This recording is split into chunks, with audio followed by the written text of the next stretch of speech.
सभी को नमस्ते सर। नमस्ते सर नमस्ते जी। सर। Good morning sir. आज की क्लास शुरू करते हैं। आज आपका हिंदी में टॉपिक है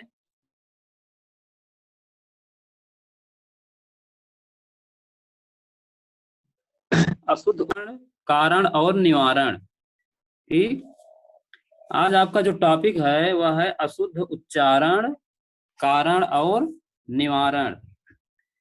तो अभी इस पे आप लोगों को पीपीटी भी बनाने को या इस तरह से कुछ लोगों को दिया गया था, ये भी टॉपिक था उसमें, ऑडियो वीडियो बनाने के लिए। तो आज उसी पे हम लोग थोड़ा चर्चा करेंगे कि अशुद्ध उच्चारण क्या होता है, हिंदी में अशुद्ध उच्चारण क्या है। ठीक, तो सबसे पहले हम यह देखते हैं कि हमारी भाषा जो है वो हिंदी है, भाषा हमारी हिंदी है। और कहा जाता है कि हिंदी जो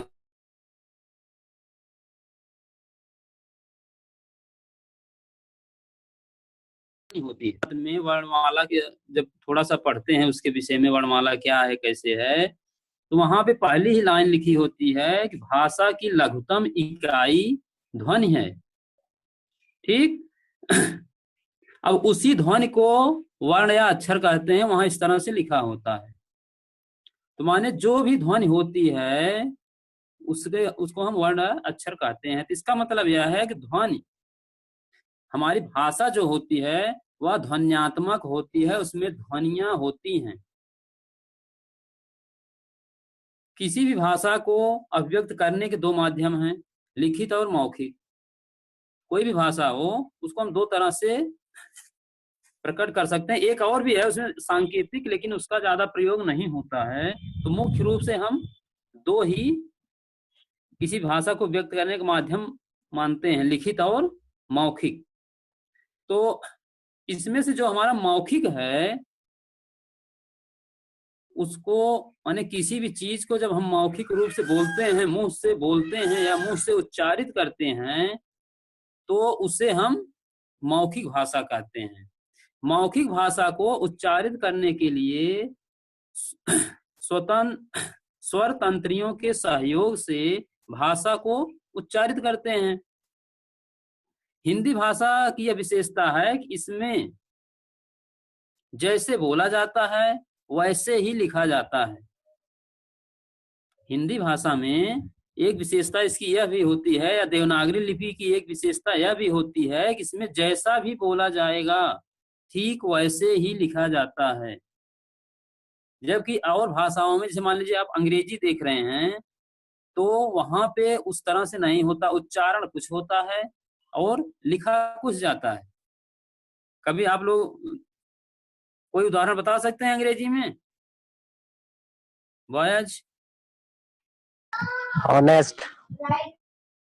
हाँ, अब देखिए ऑनेस्ट, हॉस्पिटल या नाइफ, इस तरह के जो शब्द हैं वहां माने उच्चरित तो कुछ होते हैं, लेकिन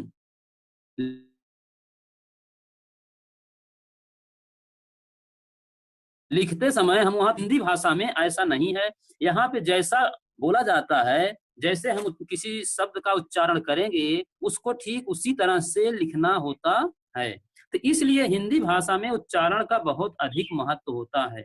अगर इसमें हम गलत उच्चारण करेंगे तो, जैसे हम सभी एक शिक्षक हैं, तो मान लीजिए हम अगर गलत उच्चारण कर रहे हैं तो हमारे जो बच्चे होंगे वो भी गलत उच्चारण करेंगे। जिन बच्चों को हम पढ़ा रहे होंगे वो भी गलत उच्चारण करेंगे। तो इसलिए हमें यह चाहिए कि हम जो भी उच्चारण करें मुंह से वो एकदम शुद्ध और साफ हो। ठीक, हिंदी हमारी जो है वो लगभग 10 राज्यों में बोली जाती है। 10 राज्यों में हिंदी बोली जाती है। उसमें से जैसे मान लीजिए हमारा उत्तर प्रदेश है, बिहार है, मध्य प्रदेश है, छत्तीसगढ़ है, राजस्थान है, हरियाणा, हिमाचल प्रदेश और केंद्र शासित जो हमारा दिल्ली है, ये जो प्रदेश हैं यहाँ पे हिंदी बोली जाती है। तो इन सभी प्रदेशों में हिंदी का जो उच्चारण होता है उसमें कुछ न कुछ विभिन्नता हो जाती है क्षेत्र के अनुसार। ठीक, तो इन्हीं विभिन्नताओं को दूर करने के लिए हिंदी का जो उच्चारण का आधार बनाया गया है वो एक ही हो, क्योंकि हिंदी जो लिखी जाती है वह जैसे उच्चरित होगी वैसे ही लिखी जाएगी।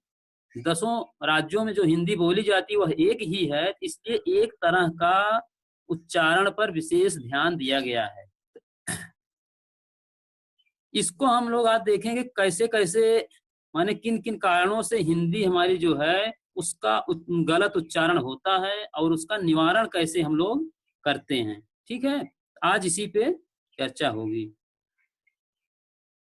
जैसे पहले तो हम ये देख लेते हैं कि उच्चारण संबंधी अशुद्धियां होती क्या हैं। उच्चारण तो आप लोग जान गए, उच्चारण क्या होता है।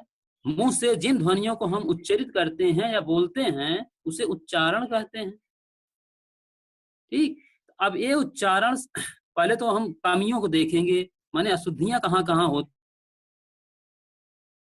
हैं, जो सामान्य अशुद्धियां हो जाती हैं वो अशुद्धियां कौन कौन सी हैं। पहले हम अशुद्धि को समझेंगे फिर उसी को निवारण करेंगे। जैसे मान लीजिए आप लोग डॉक्टर के यहाँ जाते हैं, पहले वो सोचते वो करते हैं ना कि आपको जो भी मरीज जाता है उसका मर्ज का कारण क्या है। ठीक, जैसे पेट दर्द हो रहा है तो पेट दर्द का कारण क्या है, पहले उस कारण को समझो फिर उसका निवारण करो। तो वैसे यहाँ भी है, पहले हम सामान्य अशुद्धियों को समझ लेते हैं, क्या क्या कैसे कैसे अशुद्धियां हम लोग करते हैं, या बच्चे जिनको हम पढ़ाते हैं वो बच्चे कैसे अशुद्धि करते हैं या करेंगे। तो पहले उसमें से पहला ये है, आवाज मिल रही बराबर आप लोगों को? यस सर, आवाज मिल रही है। ओखरी जैसे है कि शब्दों के अंत में लिखते ई है, छोटी ई जिसे हम ई बोलते हैं, और कहते ई हैं। जैसे एक उदाहरण आपको मैं, कवि, आप लोग जब लिखते हो तो वहां पे तो कवि लिखते हो शुद्ध रूप से करते हैं तो आप कहते हैं ना कवि, फला कवि की रचना है या इसके रचयिता फला कवि हैं।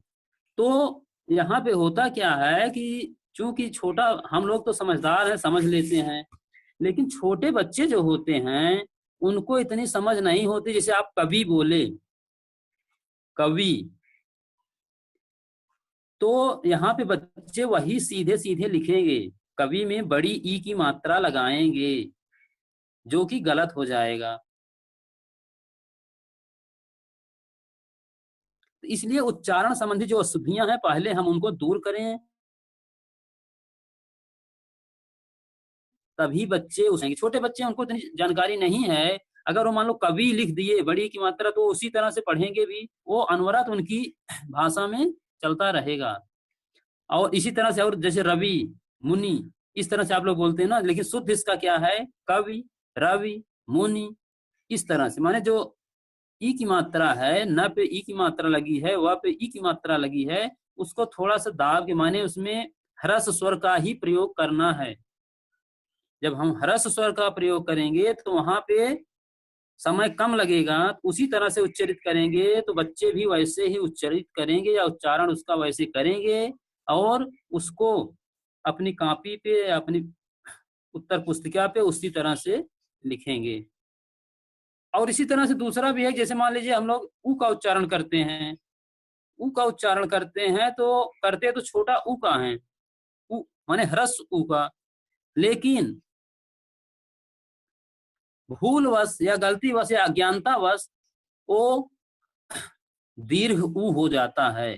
ठीक, ह्रस्व की जगह हम उच्चारित दीर्घ ऊ का करते हैं। जैसे किंतु, मनु, आप कहते हैं ना मनु, भानु, ये जो भानु शब्द है उसमें छोटा ऊ रहता है। अगर हिंदी भाषा लिखी जाएगी तो वह भानु शब्द लिखना है तो वहां पे न पे छोटा ऊ की मात्रा लगती है या ह्रस्व ऊ की मात्रा लगती है। लेकिन उसका हम लोग थोड़ा सा अज्ञानतावश कहें या क्षेत्र का प्रभाव कहें या और जो प्रभाव होते हैं उसके कारण इस तरह की अशुद्धियां हो जाती हैं, हम वहां पे दीर्घ ऊ का प्रयोग करते हैं। इसलिए बच्चे भी इससे क्या होते हैं, वो भी धीरे धीरे उनकी मानसिकता में ये होता है कि हम वहां पर कंफ्यूज होने लगते हैं कि भानु शब्द शुद्ध है या भानु शुद्ध है।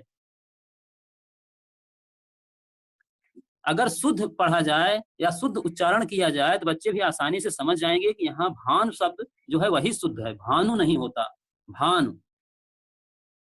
और इसी तरह जैसे आप लोग देखते हैं कि स्वर में जो री है, री को हम र पे ई की मात्रा लगा के भी पढ़ते हैं, माने री पढ़ते हैं, री जो है, या उसको र ही पढ़ देते हैं कहीं कहीं पे। जैसे मान लीजिए एक एग्जांपल में वृक्ष होता है, वृक्ष। अब वृक्ष को आप लोग कहीं कहीं पर देखते हैं कि वृक्ष भी बोलते हैं, ब्रज भाषा में कहीं कहीं पे इसका प्रयोग होता है ना ऋषि? हेलो, आवाज मिल रही है आप लोगों को boys? Yes sir. Yes sir. Sir ग्रह का बताइए, ग्रह गृह। हाँ, जैसे गृह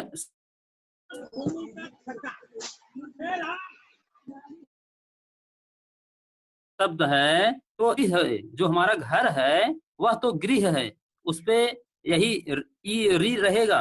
लेकिन अगर हम ग्रह लिख रहे हैं, जो 9 ग्रह होते हैं हमारे, तब वहां पे र रहेगा। ठीक है, ग्रह अलग चीज है और गृह अलग है, दोनों का अलग अलग अर्थ हो रहे हैं ग्रह और गृह में। ठीक, लेकिन शुद्ध इसका जो होता है, जैसे वृक्ष है तो यह वृक्ष ही है, वृक्ष नहीं है। ठीक, तो इस तरह की अशुद्धियां अक्सर हो जाती हैं, या अज्ञानतावश कहिए या क्षेत्र का प्रभाव कहिए, तो इस तरह से जो अशुद्धियां होती हैं, इसको हम लोग जब दूर करेंगे पहले, तभी तो जो बच्चे हमारे द्वारा कुछ सीखना चाह रहे हैं वो तभी सीख पाएंगे। और इसी में है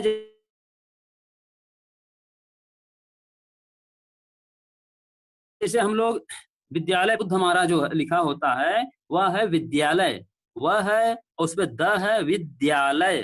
ठीक, द में फिर यह होता है, आधा द होता है, यह होता है। लेकिन होता क्या है कि कुछ कुछ जगहों पर हम देखते हैं इसको विद्यालय बोलते हैं, विद्यालय। ठीक, तो ऐसा नहीं, अगर मान लीजिए हम विद्यालय बोलेंगे तो छोटे बच्चे भी धीरे धीरे करके ध को, जो ध धनुष होता है, उसको वही लिखेंगे, वि धा ल य। इस तरह से अगर मान लीजिए वो सुन रहे हैं, हमारा अशुद्ध उच्चारण ही वो धीरे धीरे सुन रहे हैं, तो उसी तरह से लिखेंगे। क्योंकि हिंदी जो होती है, जैसा सुना जाता है, जैसा बोला जाता है, वैसा ही लिखा जाता है। कुछ अशुद्धियां, सामान्य अशुद्धियां जो हम लोग सामान्य रूप से करते हैं, उसको एक बार पहले देख लेते हैं कहाँ कहाँ पे होती हैं। ठीक, तो शुद्ध हमारा जो है विद्यालय है, वी, उस पे आधा द रहेगा, फिर य, आ की मात्रा, ल य, विद्यालय शुद्ध होता है। लिखते कहीं कहीं पर ओ हैं और बोलते आओ हैं। जैसे गौशाला, गौशाला शब्द शुद्ध होता है। अगर गौशाला गौशाला में दोनों में शुद्ध करने को आता है, शुद्ध अशुद्ध करने को, तो गौशाला जो है वह शुद्ध है। लेकिन बोलते क्या है, जैसे गौशाला, गौशाला, गोपाल, कहीं कहीं पे गौपाल कहते हैं।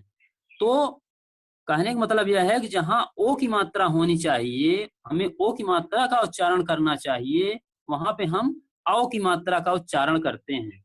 तो ये हमारे उच्चारण संबंधी कुछ अशुद्धियां हैं, इनको हमें थोड़ा इनको समझना होगा कि यहाँ इस तरह से हम उच्चारण न करें, तभी हमारे जो बच्चे हैं वो भी शुद्ध उच्चारण करेंगे, शुद्ध लिखेंगे। और क्या होता है, जैसे मान लो कहीं कहीं पे त, थ का या थ ता का दिक्कत हो जाती है। जैसे भारत, और गांव में या वैसे भी आप लोग देख लो, कुछ स्थानों पर भरत कहते हैं, जैसे भरत, या इसी को जैसे दशरथ, दशरथ थ की जगह त कह देते हैं और त की जगह थ कह देते हैं। इसको भी हमें थोड़ा ध्यान देना है कि इस तरह की अशुद्धियां न हो। और इस तरह की अशुद्धियां तभी हम दूर कर सकते हैं जब थोड़ा देखेंगे कौन सा शुद्ध, माने किसकी जगह क्या वर्ण रखना है, तभी वह शुद्ध हो पाएगा। और विशेष रूप से जो गलतियां होती हैं वो स, श, स, तीनों जो हमारे स हैं, तालव्य स, मूर्धन्य स, दंत स, श, श, स, ठीक। तो इनके में कुछ ज्यादा ही अशुद्धियां होती हैं। जैसे बच्चा कोई जब लिखता है विशेष, अब उसको थोड़ा दिक्कत ये होती है वी के बाद कौन सा स लिखें, क्योंकि उच्चारण में उतना ज्यादा क्लियर नहीं हो पाता। तीनों का जो उच्चारण स्थान है उसमें बहुत थोड़ा सा ही ताल, मूर्धा और दंत के बीच में बहुत थोड़ी थोड़ी गैपिंग होती है। इसलिए हमारी जिह्वा जो है जब इन सब वर्णों को थोड़ा तेजी से बोलती है तो खिसक कर जहां उसका मूल स्थान है उससे थोड़ा आगे पीछे हो जाती है। इसलिए ध्वनि इस तरह से हमें सुनाई देती है कि मानो हम अगर मान लीजिए तालव्य स का उच्चारण कर रहे हैं तो ऐसा लगता है हमें कि मूर्धन्य स सुनाई दे रहा है या दंत स सुनाई दे रहा है। इसलिए थोड़ा सा इस पे हम लोग बार बार जब प्रयोग करेंगे, इसको बार बार प्रयोग में लाएं तो थोड़ा सा इसमें परिवर्तन आएगा। क्योंकि जो हमारा तालव्य स है उसको बोलते समय हमारी जिह्वा जो होती है वो ताल को स्पर्श करे, ठीक। ताल आपको मालूम ही है कहाँ पे है, एकदम जिह्वा का जस्ट ऊपर का मुलायम जो भाग होता है उसे हम ताल कहते हैं। और मूर्धा जो होता है वह ताल से थोड़ा नीचे साइड में सामने की तरफ, जहां हम लोग जैसे टॉफी खाते हैं तो टॉफी को जो टच करता है तो खुरदरा सा भाग वो मूर्धा होता है। और दंत आप लोग जानते हैं जो हमारा सामने का दांत है, जब हम स का उच्चारण करें और हमारी जिह्वा जो है सामने के दांत से स्पर्श करे तो उसे हम दंत स कहते हैं। तो इस तरह से ये तो हमारी सामान्य शुद्धियां हैं, माने कहाँ कहाँ पर हम ज्यादातर गलतियां करते हैं जो अशुद्ध, जिनके कारण अशुद्ध उच्चारण हो जाते हैं। अब आगे देखते हैं कि इन अशुद्ध उच्चारण के कारण क्या है, माने हम करते क्यों हैं इनको, ये जो गलतियां करते हैं क्यों करते हैं। इसमें पहला है हमारा ध्वनि विलोपन। ध्वनि विलोपन, ध्वनि विलोपन का है किसी ध्वनि को लोप कर देना। ध्वनि विलोपन का अर्थ है बोलते समय किसी ध्वनि का लोप कर देना, ठीक है, इसे ध्वनि विलोपन कहते हैं। मान लो हम बोल रहे हैं, कुछ शब्द ऐसे होते हैं, कुछ में कुछ अक्षर ऐसे होते हैं कि गायब हो जाते हैं, ठीक, इसको हम ध्वनि विलोपन कहेंगे। और क्या होता है कि ध्वनि विकृति, ध्वनि विकृति में यह होता है किसी ध्वनि का जो उच्चारण है वह या तो बहुत कम हो जाता है या बहुत ज्यादा हो जाता है। जैसे भी हमने बताया कि कहीं कहीं पे छोटी ई को हम बड़ी ई बोल देते हैं, छोटा को बड़ा ऊ बोल देते हैं, माने उसको हम विकृत कर देते हैं, रूप थोड़ा बदल देते हैं। तो इसी को कहते हैं ध्वनि विकृति, माने उसका जो ध्वनि है उसको हम रूप बदल दिए, थोड़ा चेंजिंग हो गया। या ध्वनि विपर्यय, विपर्यय का भी मतलब होता है उलट पुलट हो जाना, आगे का पीछे, पीछे का आगे, ठीक। और चौथा आपका है ध्वनि का सही ज्ञान न होना। जैसे जिस ध्वनि को हम बोल रहे हैं वह शुद्ध ध्वनि क्या है उसका ज्ञान, मान लीजिए वैसे हम लोग बोलते आ रहे हैं, जैसे मान लीजिए कुछ आप दशरथ कह रहे हो, अब शुद्ध शब्द दशरथ है, लेकिन मान लीजिए हम ग्रामीण अंचल में रह रहे हैं तो वहां पे दशरथ भी कहा जाता है, दशरथ, इस तरह से भी लोग उच्चारण करते हैं। तो धीरे धीरे हमारे उसी को हम अगर न अपनी अशुद्धि को दूर करें तो हमारे धीरे धीरे आदत में ढल जाता है, हम उसी को बोलने लगते हैं। तो इसलिए सही शब्द क्या है, पहले ज्ञान होना चाहिए, ठीक। और उच्चारण के नियमों का ज्ञान न होना, कुछ उच्चारण के नियम बताए गए हैं कि कौन सा वर्ण कहाँ से उच्चारित होगा, कौन ताल से, कौन मूर्धा से, कौन दंत से, इस तरह से जो उच्चारण स्थान सभी के बताए गए हैं या कहाँ पे ढ का प्रयोग होगा, कहाँ पे ड़ का प्रयोग होगा। तो ऐसे जो वो हैं, इनको भी हमें नियम को जानना है, तभी हम इसका निवारण कर सकते हैं। यह भी एक कारण होता है कि हमें इन नियमों की जानकारी नहीं होती। और क्या होता है कि हकलाना और तुतलाना। जैसे कुछ बच्चे आप लोग देखते हैं कि वो हकलाते हैं, थोड़ा रुक रुक कर बोलते हैं। हकलाना मीन्स होता है कि एक शब्द या एक वर्ण बोलते हैं, उसके बाद थोड़ा रुक जाते हैं, उन शारीरिक दोष होता है। तो और तुतलाना, कुछ बच्चे काफी बड़े हो जाते हैं, उसके बाद भी तुतला तुतला के बोलते हैं, कुछ वर्णों का शुद्ध उच्चारण वो नहीं कर पाते हैं। तो यह भी अशुद्ध उच्चारण का एक कारण है। और स्थानीय बोलियों का प्रभाव, और इसमें यह है कि जैसे हमने पहले बताया कि हिंदी भाषा जो है लगभग 10 राज्यों में बोली जाती है, और एक ही राज्य में देख लीजिए तो अनेक बोलियां प्रचलित हैं।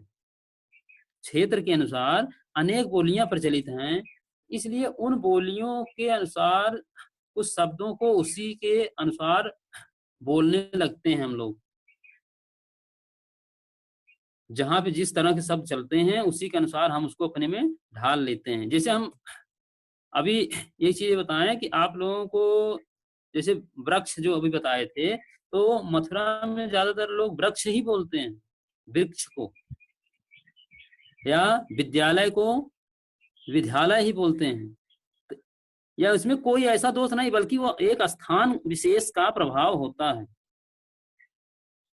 या इधर पूर्वांचल में देख लीजिए, जैसे आप लोग जिसको स्थान बोलते हैं, यहाँ पे स्थान उसको बोलते हैं। तो इस तरह क्षेत्र का कुछ असर होता है कि वो स्थान नहीं है, न तो स्थान है, बल्कि आधा स होता है। उसका उच्चारण चूंकि हम लोग नहीं कर पाते हैं,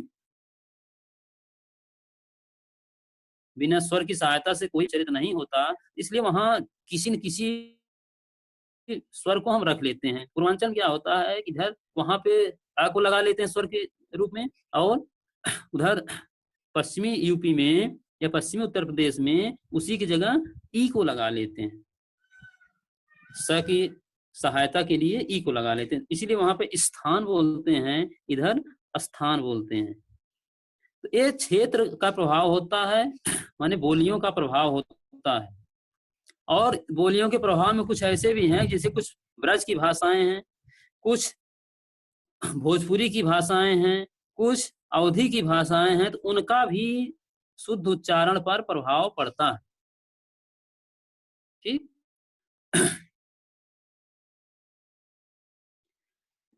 अब अगला है हमारा कि अशुद्ध उच्चारण जो होता है, इसको दूर करने का उपाय क्या है। Voyage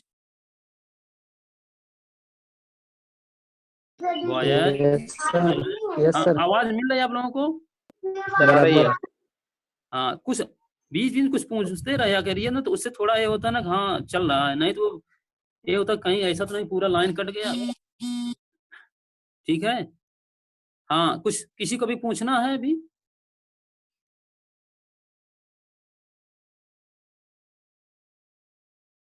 hello.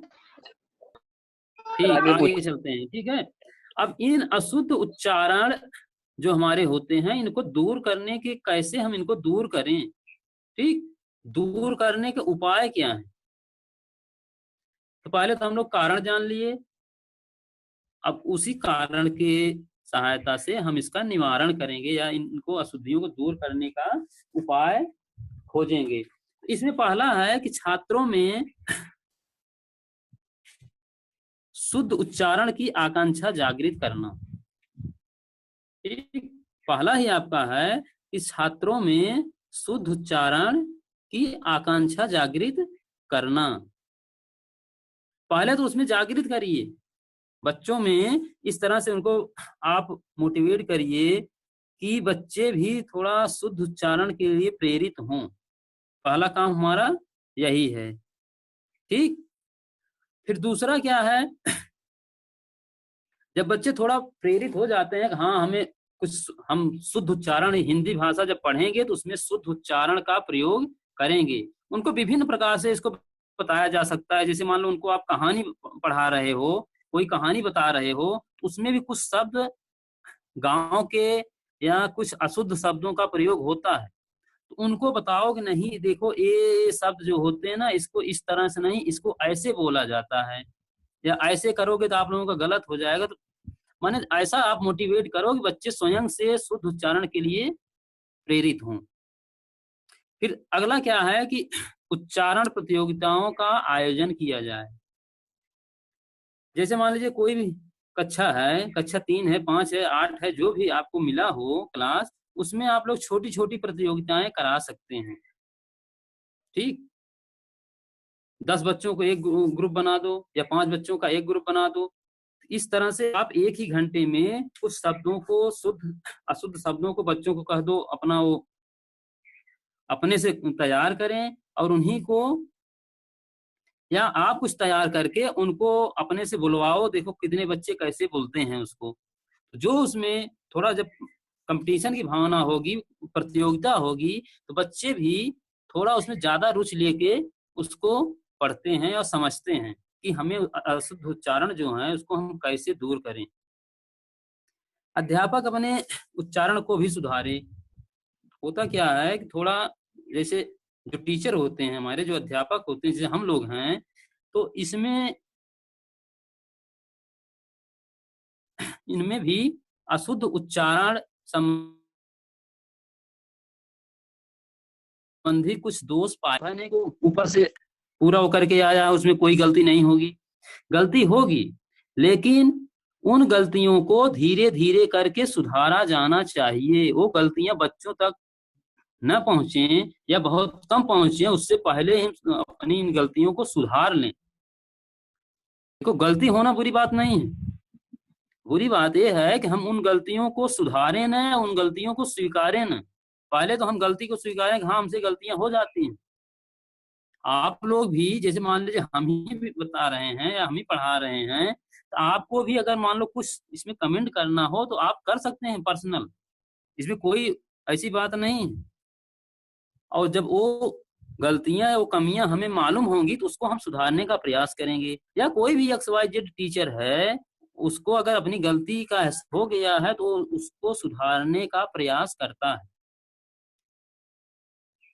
और सुधारने का प्रयास करना भी चाहिए। एक शिक्षक जो है जीवन भर वो कुछ न कुछ सीखता है और जीवन भर कुछ न कुछ सिखाता रहता है।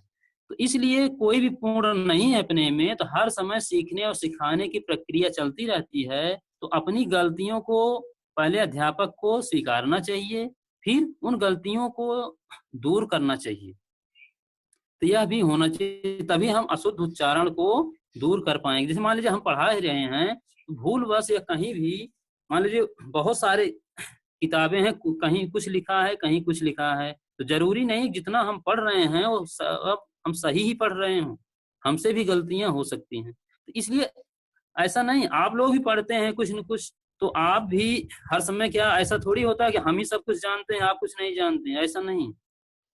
हाँ ये हो सकता है कि थोड़ा आपसे ज्यादा जान रहे हैं। तो अध्यापक जो होता है वह अपनी गलतियों को सुधारेगा, तभी जाके शुद्ध उच्चारण बच्चे कर पाएंगे। मान लीजिए बच्चा अध्यापक स्वयं अशुद्ध उच्चारण कर रहा है, तो बच्चे भी वही सुन के अशुद्ध उच्चारण करेंगे।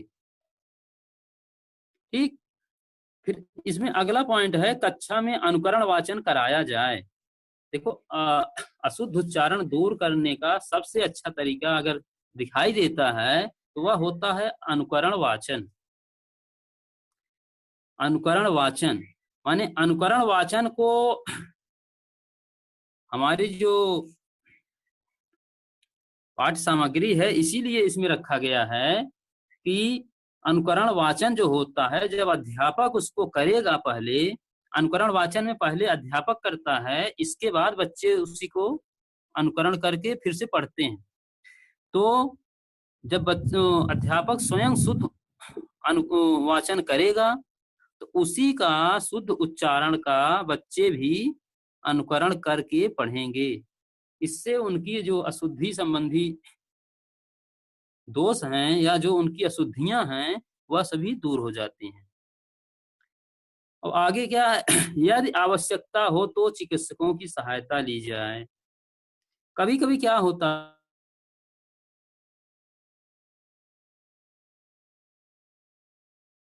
है, बॉयज। Yes sir. हाँ अच्छा, एक लाइन ये जो है ना, कि जैसे इसका अर्थ आप लोग की सहायता ली जाए, कोई बताए।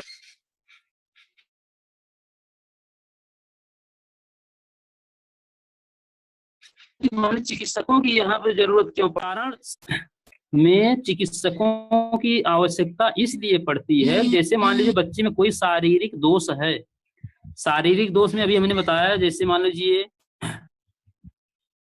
उसके ओष्ठ संबंधी कुछ जो ओष्ठ होते हैं उससे कुछ विकृतियां हैं, या जो हमारी जिह्वा होती है उसमें कुछ विकृतियां हैं, या इस तरह के और भी जो जैसे दंत संबंधी दांत जो होते हैं, अगर मान लीजिए हमारे जो दांत हैं वो दांत न रहें, या सामने के जो दांत हैं वो अगर न रहें, तो कुछ वर्णों का उच्चारण हम शुद्ध रूप से नहीं कर सकते हैं। तो ऐसी विकृतियों को दूर करने के लिए हमें डॉक्टर की सहायता लेनी पड़ती है। ठीक, कभी कभी होता क्या है, जैसे मान लीजिए बच्चे कुछ कम सुन पाते हैं,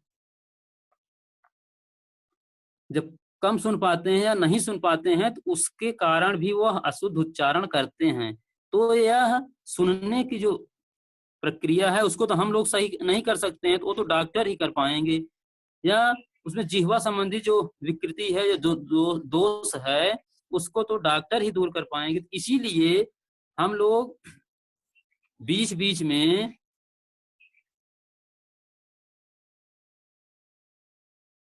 डॉक्टरों को भी अपनी कक्षा में या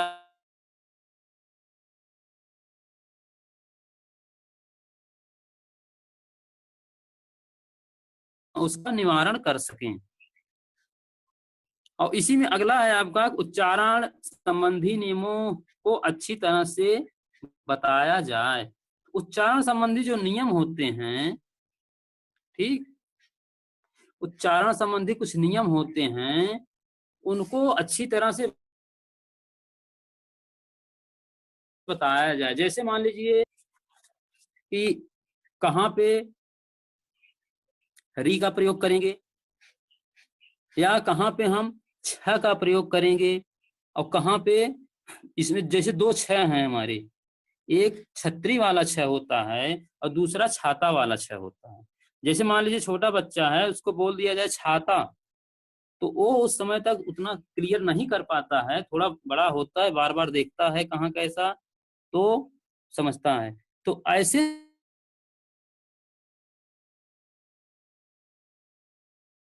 जो वाला छ है उच्चारण होता है, वो उसमें क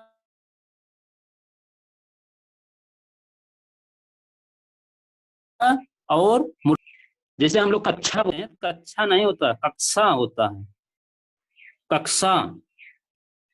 ठीक, इसलिए थोड़ा दिक्कत होती है, तो हम लोग करते क्या है कि इसको आसानी से बोलने के लिए कक्षा कह देते हैं, लेकिन इसका शुद्ध रूप जो है वो कक्षा है, कक्षा। या जैसे हम लोग ज्ञान कहते हैं, तो ज्ञान शुद्ध नहीं है, आधा ग या नहीं होता, बल्कि ज्ञान होता है। या जिसको आप लोग वहां पे चूल मैया कहते हो, वो आधा और ज न, ज्ञान। अब जब आप अंग्रेजी में इसको लिखते हो, देखते हो GYAN लिखते हैं। ठीक, इसी तरह से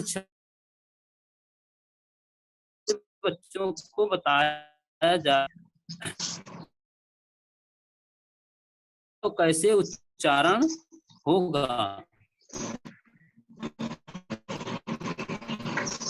ये उच्चारण संबंधी कुछ नियम हैं। और क्या होता है कि जैसे मान लीजिए जो ह्रस्व स्वर हैं और जो प्लुत स्वर हैं इनका हम कैसे उच्चारण करें, माने इनको किस तरह से बोलें, इन सारे नियमों को बच्चे। हेलो, क्या हुआ, कहीं दिक्कत हो रही क्या किसी को? सर यस सर, माइक ये म्यूट बता करवा दीजिए सर। माइक अपने म्यूट कर लो।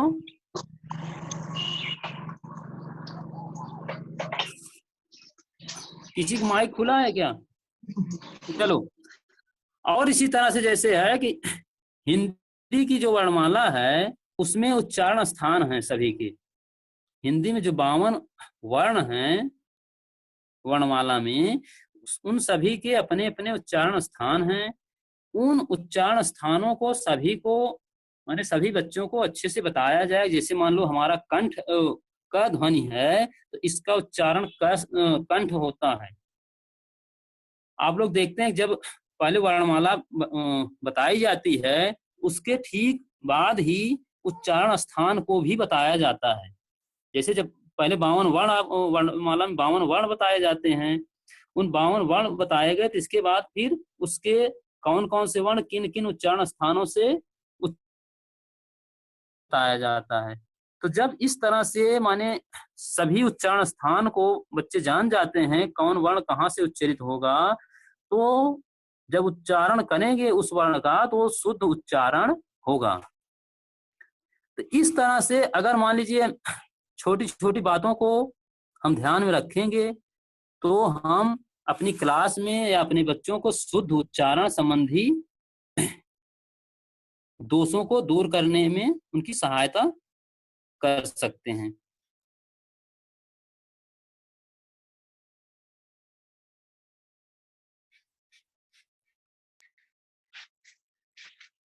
ठीक है सर। हाँ, अब देखिए जैसे इसमें उच्चारण स्थान है क्या है, इसको हम इसलिए नहीं बताया कि पहले आपको सब बताया गया है। अब मान लीजिए वही उच्चारण स्थान फिर से बताएं कि कहाँ कंठ के उच्चारण में किन किन ध्वनियों का प्रयोग होता है, ताल से किन किन ध्वनियों का होता है। तो अगर मान लो किसी को लग रहा है कि नहीं इसको फिर एक बार रिपीट करना है तो बताओ, रिपीट कर दें? नहीं सर, नहीं सर, वो हो क्यों? चुका है। हाँ, ये तो आप लोग जान चुके हो, इसलिए हमने इसको शॉर्टकट में इसे कर दिया कि और नहीं तो कहो जैसे कंठ से आप इसको संस्कृत में लिख लिए हो कि नहीं, एक बार जो संस्कृत में हम लिखा रहे थे अकु विसर्जन नाम कंठ अकु ईचु जसाणाम तालु, इस तरह से।